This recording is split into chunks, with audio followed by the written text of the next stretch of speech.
The video you've just seen was on electromagnetic induction.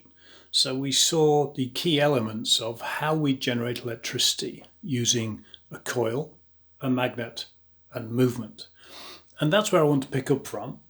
And this particular video is going to look at generating alternating current. So some reminders, as I've just said from the previous video, if we're looking at generating electricity, we need a coil, we need a magnet,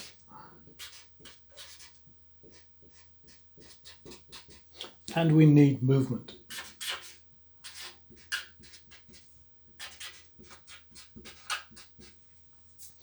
So let's look at this. We're talking about a coil. To use a generator, we tend to have lots of turns of wire going round and round, but this could simply be a straight conductor, a piece of wire. And as long as it meets the criteria, coil, magnet, movement, or conductor, magnet, movement, then we will generate electricity. If we look at the movement and the coil and the magnet relative to each other, we could have a magnet and a coil, and the magnet moves past the coil. That will generate electricity. The alternative to that is we could move the coil past the magnet. Both will achieve the same end. Okay, so that was the first reminder. The next one, I want to talk about revolutions and degrees in a circle. So let me attempt to draw a circle, that'll do. So degrees in a circle, let's start at 0. So start at 0, if we rotate through 90 degrees, a quarter of a turn, that is 90 degrees. If we rotate through another quarter, which makes half a turn, then that is 180 degrees. If we go through another quarter turn, so 3/4 of a revolution, takes us to 270 degrees. And finally, the completion of one revolution brings us to 360 degrees, which is one complete turn, one revolution. And this is relevant to where we're going next with the generator. And the technical name for an AC generator is an alternator. So let's have a look at that right now. And just to speed things along, I've produced this simple diagram. Let's have a quick look at what it tells us. We have a fixed magnetic field, north and south. So that's covered by those two pole pieces there. And we then have a loop conductor. In a generator, we're going to have hundreds of these particular individual loops. I'm just considering one to explain the process. The two ends of the loop, here I've got half of it red and half of it white, are brought out to slip rings. So these are usually brass rings which are mounted on the shaft of the generator. And if you look very carefully at the diagram, this top conductor comes out to this black shaded slip ring, and the bottom half, the other end of the loop, comes right the way through to this white slip ring. To make electrical connection to both, there is a carbon brush. There's one there on this slip ring and one there on that slip ring. And if we generate electricity, then the galvanometer, the center reading meter, will swing left or right, depending on which way this coil is moving. So just one very quick reminder, to produce these north and south poles, what do? We get a supply and we bring that in, and we're going to wrap coils of wire around these magnets, and that will produce our north and south poles.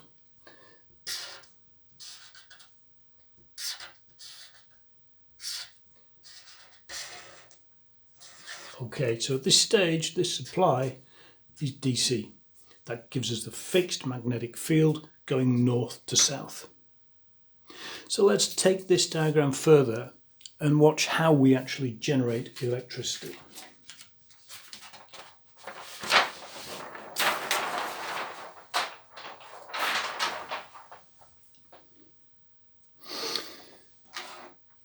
So I suggest you watch this through and then decide what you're going to write in the space on your handout after you've completed this. Just watch it through once and see where we go.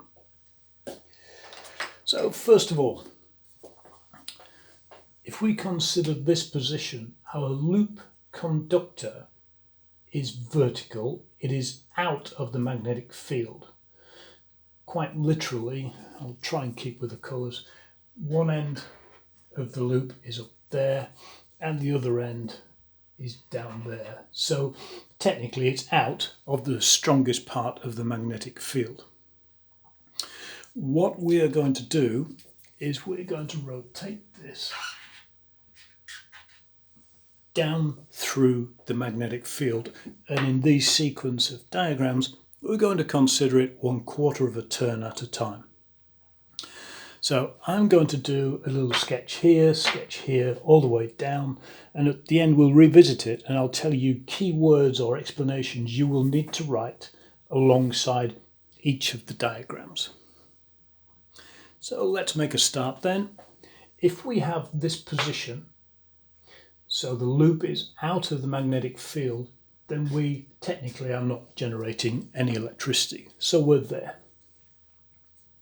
If we come down to diagram 2, the coil, the loop, has travelled down and it's moving down through the densest part of the magnetic field. So it's there. So this is moving down and we are generating electricity.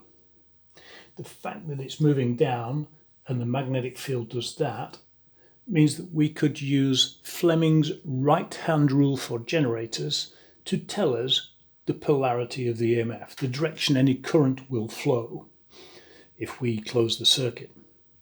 But let's just talk about the voltage, what is actually happening, and it's moving into the strongest part of the magnetic field and we will generate electricity, and we do something like that. So we've turned through 90 degrees. This is 90 degrees. If we move on to the next diagram, the loop conductor, the coil, has continued in its revolution and it's moved 180 degrees from where we started. So it's there. It's gone back out of the magnetic field. So we've done half a turn, it's out of the magnetic field, and it's therefore no longer generating electricity. So in the first 90 degrees we got that. In this half it's going to reduce back to 0, and I'll try and draw it carefully. So it's going to do that. So this is half a revolution of our coil. If we watch what happens now in diagram 4, just a quick comparison to diagram 2, if you look at the red half of the loop, the first half if you like, it's going down through the magnetic field. If we come to diagram 4, that same red half is now moving up in its rotation. It's moving up through the magnetic field, so it's going to generate electricity with opposite polarity. So we now have the conductor here. So our loop is there. So it's coming back up through the magnetic field. And what's going to happen now is this was the first half revolution. We're going to generate electricity with the opposite polarity. So it's going to do something like that. And if we come back to complete from diagram 1 to 5, that's one full revolution. It's turned all the way through there. Then we now have the starting position. The loop conductor has returned to where we started, and because it's moved out of the magnetic field, we're no longer generating electricity. And that was the first 90 degrees. The next 90 degrees, the next 90 degrees, And the last bit. So this is where we are. If we have one complete revolution of that conductor, we will produce one cycle. This is called one cycle. And this waveform that we are producing here is called a sine wave.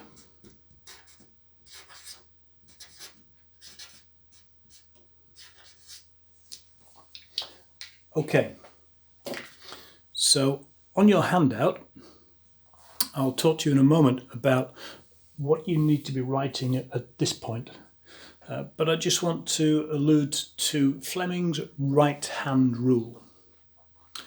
So if we look at this, for example, and this is quite difficult for me to do, we're going to use our hands, and it's quite awkward. The thumb is motion or direction of travel. The finger, your knuckle, is north to south, so that's the direction of the field. And this, if you can keep them all at 90 degrees, which I can't, it's very difficult, this finger will tell you the direction of the current that will flow caused by the induced EMF. So if we try and apply that to this point, so the field is north to south, so that's that finger. The movement is down, so I need to turn that way, which believe me is awkward. So the movement is down, and if I put that finger out, I'm sure you're all laughing, if I put that finger out, the current in this particular conductor, which is what I'm looking at, is coming towards you. And I've drawn that with a green arrow coming towards you. If you go down to this diagram and you follow this, you'll hopefully be able to do it again. North to south, the movement is up. This is easier, movement is up, and this finger shows me that the current in that side is going away from us. So all of that is covered on the diagram, and your explanation of how to use Fleming's right-hand rule is there too. Let's come back to what happens here on your handout. If you wish, you may want to do these series of diagrams and this one, but this is explained on the next page of your handout. It would make more sense in the blank space that you have here to write something like the following, and you're going to need an explanation for every diagram, 1, 2, 3, 4 and 5. So for diagram 1, you may wish to write something like, here the loop is in the vertical position and the effective length of conductor is out of the magnetic field. No EMF is produced. The galvanometer reads 0. So that's the sort of thing you may wish to write there. For number 2, at 1/4 turn, the loop is travelling down at its fastest through the most intense field. As a result, the EMF induced is at its maximum. The galvanometer deflects to the left. If we move to diagram 3, so you can now write in here, at half a revolution, the loop travels into the weakest field again. No EMF is generated and the indication on the galvanometer returns to 0. That's shown there. Diagram 4. The loop has travelled through 3/4 of a revolution and is rising up through the densest field.